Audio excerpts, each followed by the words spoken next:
Meghan Kelleher, founder and CEO of Corner Market Communications, talks to host Doug Simon on PR's Top Pros Talk. Megan, can you start by sharing your definition of a people-centric culture? People-centric culture comes down to, are you creating opportunity and creating a place to work for the people on your team? And is it your priority? I think a lot of times you have to decide between, is it personal, people, or profit? So am I building for me? Am I building for them? Or am I building for the bottom line? For me, it's about the people. It's creating opportunity. It's creating a place that they come to work every day invigorated, excited, and they get to choose and be really happy that they made the choice they did to be on your team and to support the brands. And I think people-centric culture also extends to the clients. We have a zero jerks policy in our company, and I've held it pretty strong because it is a choice who we get to work with every day. And as the person at the top, it's my job to make sure the people we're working with, we actually enjoy, and we respect and we admire and we want to be a team with. And so it really does come down to hiring the best people, making sure that your people are who you're serving, because at the end of the day, if they do, you have great people, they'll do great work. If they do great work, great clients come, and it kind of feeds from there. That's an important consideration. Don't you think being people-centric is also being profit-centric and being growth-centric as well? It is. I think it's just where your priority lies. If you start with the people, all of those things are byproducts Right. of putting your people first. Tom Coyne over at Coin PR, I got very lucky starting my career there, and he is well known for putting his people first and has been quoted in the, if I hire the right people, the right things come along. And I think one thing that a therapist once told me is that I'm not building a company, I'm building a community.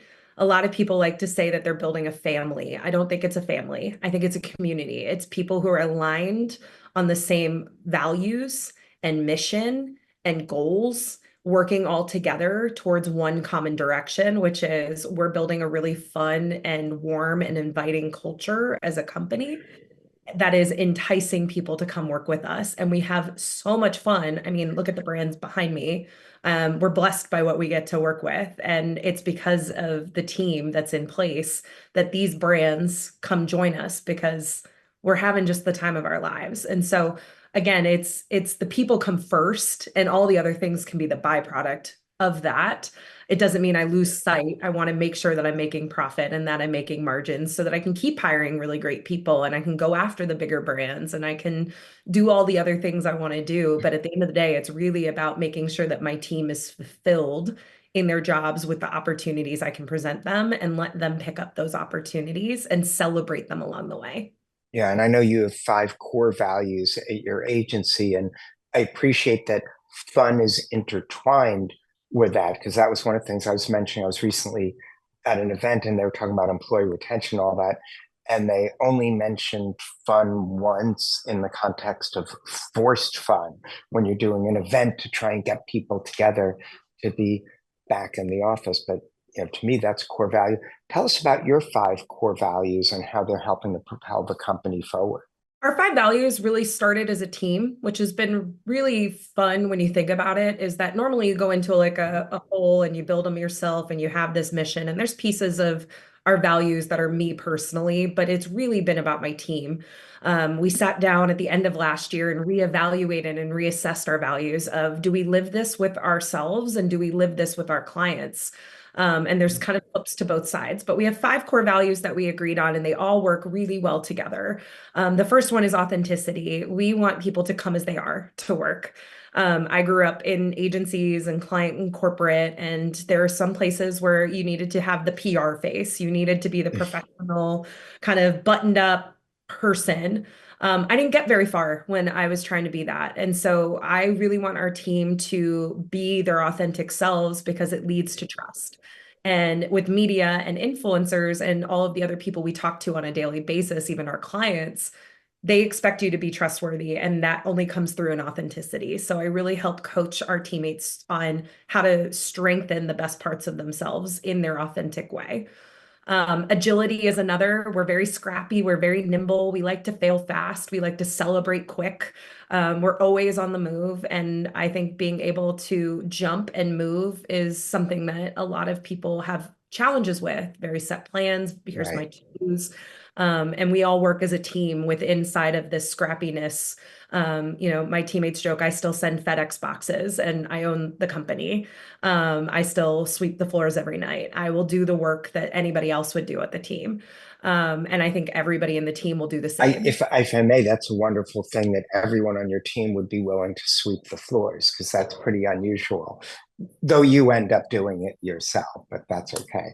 And they'll take the broom out of my hand. I've seen it before. And Okay. I think that's the nice thing about our team is that everything as a team is a part of being agile and jumping in when needed. There's no, our main question we always say is, how can I help? It's what we say with our clients. It's what we say with our teammates. It's what managers say to their teams. It is the number one default question of our team. And that really goes with agility because we will jump at whatever you need in order to have help, we will do. Right. Um, Accountability is really big as well. Owning your own work, but also owning if something doesn't go right, or you didn't show up well for a teammate. If you own those things, my team will show up and help you solve the problem. So there is an accountability and ownership piece on all levels that we expect and goes into transparency. At our agency, we actually share all of our materials. We share media lists, feedback lists. There's a Google Drive where our clients can see everything. And it's that we don't want anybody to doubt the work that's being done. We want everybody to know where the hours are being spent, but there's also transparency with our teammates. If you're having a bad day, don't make your teammate guess what your attitude is. Just say, hey, I'm having a day. Don't read into it. You're making sure people are not mind reading you. Instead, you're showing up for them and giving them the knowledge that they need in order to move and removing some of those barriers that can cause anxiety on teams. I think it's really important to have transparency at every level. We always used to say, hey, it's almost more important for us to hear if there's a problem or a challenge you're facing that you need help on than if things are going smoothly. Of course, wonderful to let everyone know, hey, it's going great. But how do you navigate sort of different approaches to or different maybe technique and sort of remaining your same self and doing that? Because that can be tricky for business owners and other managers. I do think it's really tricky because personalities and are the reason why you hire the people. You hire them because you can tell they're good character. You can teach soft skills, but you can't teach character. And Right. so hiring at the fundamental level is hiring people who can represent your values. I think for our team, there's two kind of directions I tell which is my managers and my leadership. They need to model it. They need to model what we're asking. A lot of the people on my team are new to careers. They haven't been inside of a culture. They haven't even been inside of a company yet.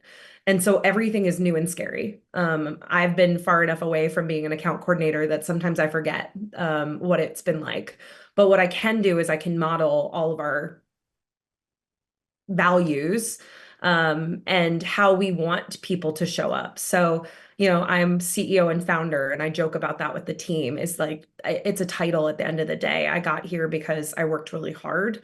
And I want to make something really great, but I'm still human. And so I'll come in and say, my power was out last night. I didn't sleep well, guys. Please don't read into if I'm short or blunt today. It's just I didn't get any sleep.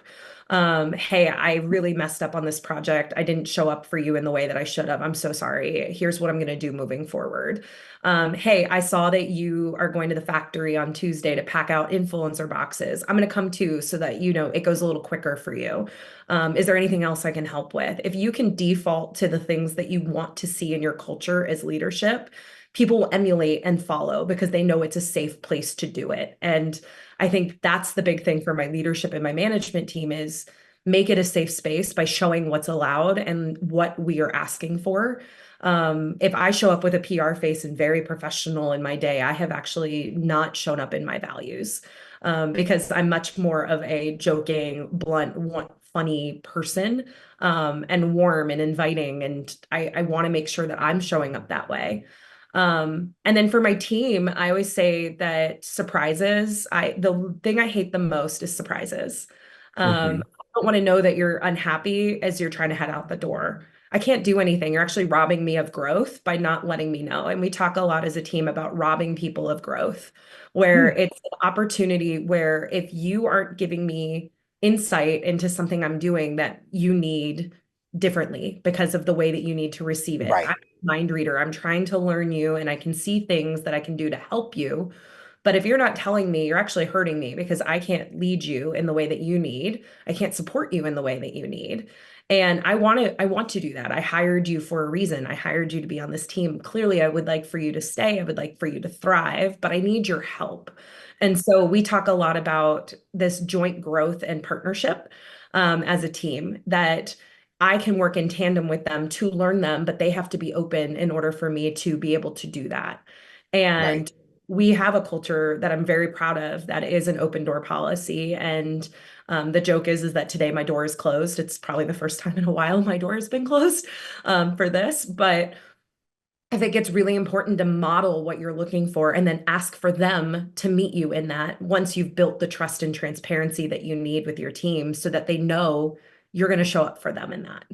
Yeah, well, I apologize for destroying your company culture by having you close your door on the team. And where we call it, fun as an important part of our work and company culture. For you, you talk about joy, which I guess is even more aspirational because you probably have to get to fun first before you get to just full out joy. Joy is actually a value that my team voted in last year. That was the moment I cried at a meeting with my team Mhm. because we want to have fun. You're here 9 hours, 8 hours a day. You're working on different brands. Sometimes the work is not the most fun, putting tape on a box or tracking media coverage. It's very tedious. It's very important, but it's tedious. And so, how do you create fun in a culture where then everybody is joyful and enjoying themselves? Enjoyment is also like another piece that we Yeah, like. But our clients come back to us every year on our surveys of like, how are we doing? What do you need to see? What value do we live the most? And we tell them all of our values up front so they know what we stand for. Joy always comes back as the number one from our clients. It's a joy to work with you. It's you guys clearly enjoy having fun together. You work really well as a team. I want to work on your team. And I think it's the secret weapon. It's the having fun and enjoying the work. You can't beat it. If they're enjoying what they're doing, if they're right, having fun as a group, if they're, building the water cooler culture, if you will, both remotely, because we have two right. offices and teammates everywhere, and in person. If you can make it a place, again, where all those other four values show up, joy is going to be the byproduct because they don't feel like they have to be somebody else when they come to work. They don't have to hide when they fail. They know that it'll be swept under the rug and we move forward quickly and we'll find another thing to celebrate. I always tell people when they walk in this door, if you can celebrate your teammate louder, you'll succeed here. If you celebrate yourself louder, you probably won't. Because this is a team that will celebrate you. I am looking for people who will celebrate other people first and let my team show you how much they can celebrate you. And that model has shown up every single day since Yeah. this of when we turned it to Corner Market last January. And it's the thing I'm the most proud of. Well, I'm certainly celebrating you, and thank you so much for bringing the joy to our show. Thank you so much, Doug.